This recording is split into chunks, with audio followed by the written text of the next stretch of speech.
may mga bagong another chance, no? Na ibibigay sa inyo sa universe para matupad yung mga pangarap nyo sa buhay, mga kapiksi, and umunlad, tumaas yung inyong kabuhayan.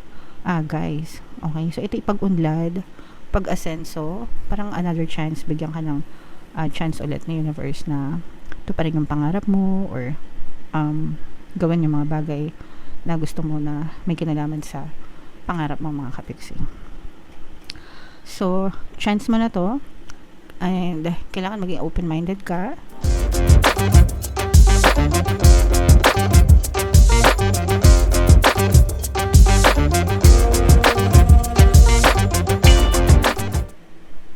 Hello guys, hello Gemini, welcome back to Pinay Pixie Tarot. Ang pamagat ng episode natin for tonight is monthly horoscope para ngayong May para sa Gemini, Sun, Moon, Rising, Sign, and Venus. So, dulo ng video guys, magkakaroon tayo ng yes or no pick a card reading. Ito yung deck na gagamitin natin. Pwede kayong magtanong ng isang tanong, answerable by yes or no. Tapos titingnan natin yung sagot ng tarot sa inyo. So, sa dulo ng video yan guys. Kaya make sure na tapusin nyo yung video hanggang sa dulo. And, yeah, so, unahin natin tong deck na to, mga kapiksi.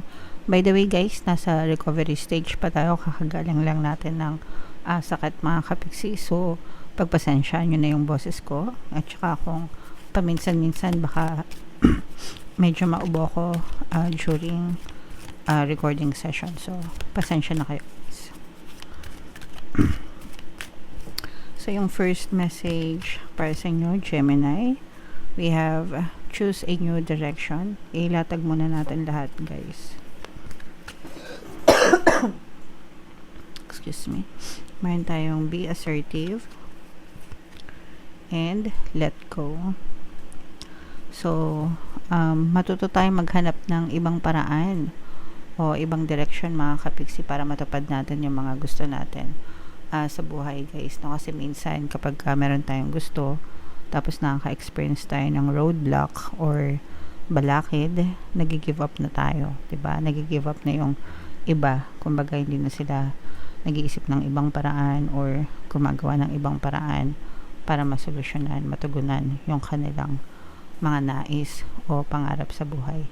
Iniisip nila na hanggang dun na lang, ganyan. So, wag ganun, mga kapiksi. Pag gusto, may paraan. Pag ayaw, may dahilan. And sometimes nililiko lang tayo sa ibang daan, no? But yeah, maabot at maabot mo rin yung pangarap mo as long as nagsisikap kayo, mga kapiksi. And kailangan nyo maging masikap talaga guys, no, with this be assertive message. Ikaw yung susi, no, para magtagumpay ka. And pag sinabing be assertive, ina-encourage ka na kumilos, mag-take ng initiative, no? Kumbaga, wag ka nang mag-antay. Sometimes kaya walang nangyayari sa buhay natin kasi antay-antay tayo ng mga opportunity, kung pwede ka namang gumawa ng sarili mong opportunity, no? So, wag tayong mamihasa na nag-aantay lang ng biyaya, nag-aantay lang ng blessings, ganyan. Sayang yung oras minsan. Kung pwede namang ikaw mismo yung mag-create ng opportunity para sa sarili mo, guys. Okay? Alright. And with this let go message, mga kapiksi, kalimutan nyo na yung past, tapos na yun. And matuto kayo mag-move on, live in the present moment, mga kapiksi. Ano yung gusto mong mangyari sa future mo, yun yung i-focus mo sa present mo. Huwag mong i-focus sa present mo yung mga nangyari na nung nakaraan, tapos na yun, lalo lang kayong magsasuffer and may hirapan. Kaya yung iba sa atin nai-stuck sa buhay kasi hindi maka-let go sa kanilang mga past circumstances. So, matutong mag-let go, okay? And, yeah, just focus on the present moment, mga kapiksi. So, yan yung mga messages para sa inyo, guys. Comment down below if naka-resonate kayo. Tingnan natin yung ganap sa inyo ngayong May. Hanapin ko yung energy ng Gemini, guys. Habang sinashuffle ko to, panoorin nyo muna yung video natin regarding sa ating paano mag-manifest ng abundance video course.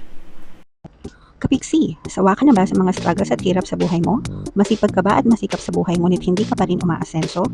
Ilang beses ka na bang nag-attempt mag-negosyo at mag-invest pero palagi ka pa rin nalulugi? Sa pagkakataon na ito ay maaaring may subconscious beliefs ka na nagiging balakid sa iyong pag-unlad at pagyaman. Introducing, paano mag-manifest ng abundance video course. Dito ay matututunan mong ma-overcome ang mga balakid mo para tuluyan ka ng umunlad, umasenso, sumagana, maging matagumpay, successful at maswerte sa iyong kabuhayan, pera, trabaho, negosyo, salapi at kaperahan ng bonggang-bongga. Dali, mag-send na ng email sa pinoypixie@gmail.com at simulan na ang iyong pagyaman ngayon. Alright, so sa lahat ng gusto mag-avail ng course, guys, naka-flash sa screen nyo. Una, meron tayong paano mag-manifest ng abundance video course. Meron tayong paano mawala ang third party at magkaroon ng harmonious na relationship. And yung bagong course natin, guys, paano pabalikin si ex, revise, breakup. So sa mga interesado, guys, mag-send lang kayo ng email sa pinoypixie@gmail.com. So Gemini, guys, kayo ay represent ng Queen of Swords. Ito ay very positive energy, mga kapiksi, although for some of you meron tayong nakikitang negative energy dito, guys. Pero overall, these are very positive energy. So, meron ditong presence ng air sign, Aquarius, Gemini, Libra, at saka water sign, Cancer, Pisces, Scorpio. For some of you, maaaring may ganyang element kayo sa inyong natal chart, or you may be dealing with another sign na may ganyan sa natal chart. Ito yung sinasabi na matutong mag-let go, mga kapiksi, kasi kung mapapansin nyo, di ba yung message sa inyo kanina is mag-let go. Nasasakal na kayo, mga kapiksi. Nakatali kayo sa mga alaala ng nakaraan, guys. And parang ano yan? Parang anay na unti-unting sumisira sa inyo, or excuse me. Para siyang lason na unti-unting pumapatay sa isip nyo, mga kapiksi. Ng kaligayahan nyo, ng kasiyahan nyo, ng kasaganaan nyo. So, there's a lot of things going on in your head sa iba nating mga kapiksi, and you have to learn to let them go, guys, no?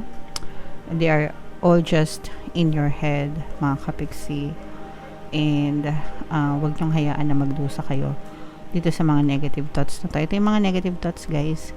Yung iba sa inyo nag-overthink, kung ano man yung ino-overthink nyo, mga nangyari sa inyo ng nakaraan, sa past, and yun yung nagpapahirap sa inyo, guys. So, kailangan yung kalimutan yun, mga kapiksi. Okay? You have to learn to let go para hindi kayo mag-suffer, mga kapiksi. On the good side naman, ito yung mga blessings. Ayan, blessings, pagpapala, kasaganaan, mga kapiksi. You will be blessed sa money. Actually, sa love, you will feel abundance of love. Feeling ko yung iba sa inyo, guys, is nagtutulungan yung pamilya nyo, buong pamilya nyo, mga kapiksi, para maging magaan yung daloy ng inyong kabuhayan, guys. Okay? Excuse me, sorry, guys. So, kaya magaan yung daloy ng bihaya sa inyo, ng blessing sa inyo, mga kapiksi, kasi nagtutulungan yung bawat isa sa inyo sa pamilya. So, swerte kayo dyan. And nakikita natin na tuloy-tuloy din yung progress sa inyong buhay. Tuloy-tuloy, no? Ibig sabihin, magaan, maluwag. And may mga tumutulong din sa inyo, mga kapiksi. So, hindi kayo nag-iisa, guys.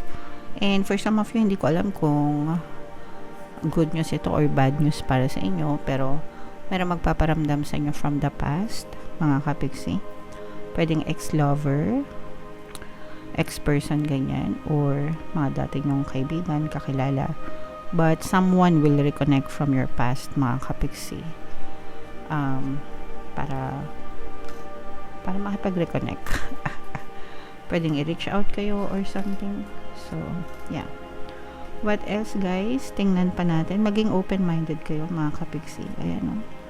Maging open-minded kayo, guys. Kasi, may mga bagong, another chance, no? Na ibibigay sa inyo sa universe para matupad yung mga pangarap nyo sa buhay, mga kapiksi. And, umunlad. Tumaas yung inyong kabuhayan. Guys. Okay? So, ito ipag-unlad, pag-asenso, parang another chance, bigyan ka ng chance ulit ng universe na tuparin yung pangarap mo or gawin yung mga bagay na gusto mo na may kinalaman sa pangarap mo, mga kapiksi. So, chance mo na to, and kailangan maging open-minded ka, kailangan ready ka para pag dumating yung chance na yun, ready ka. Okay? So, i-mind mo na to, guys, sa comment section. Pag-unlad, pag-asenso, dreams coming true, mga kapiksi, second chance. And itong sinasabi kong mga blessings, no? I-mind nyo na yan, guys, sa comment section. Alright? Okay. So, napakaganda, Gemini. Comment down below if feeling nyo naka-resonate kayo. Ito yung ating yes or no pick a card reading. So, shuffle muna natin, mga kapiksi. Habang sinashuffle ko, itanong nyo sa isip nyo yung isang tanong na gusto nyong malaman for May. Answerable by yes or no. And then, pili kayo ng isang card, guys. Ito yung card 1. Ito yung card 2. And ito yung card number 3. So, kung card 1 ang napili nyo, guys, ang sagot sa tanong nyo ay yes. Kung card 2 naman, ang sagot sa tanong nyo ay yes, mga kapiksi. And kung card 3 naman, ang sagot sa tanong nyo ay yes, guys. Okay? Alright. So, comment down below, mga kapiksi, feeling nyo naka-resonate kayo, no? And yung mga pinapamind-mind ko sa inyo, guys, na sobrang ganda, i-mind-mind nyo na sa comment section. For more tarot readings, guys, ito yung playlist nyo. Ito naman yung ating success stories ng paano mag-manifest ng abundance video course. Click here to subscribe, guys. Ito yung ating mga pampaswerte subliminals. Thank you for liking, sharing, and subscribing. See you again next time. I love you all, mga kapiksi. Have a nice day. Bye-bye.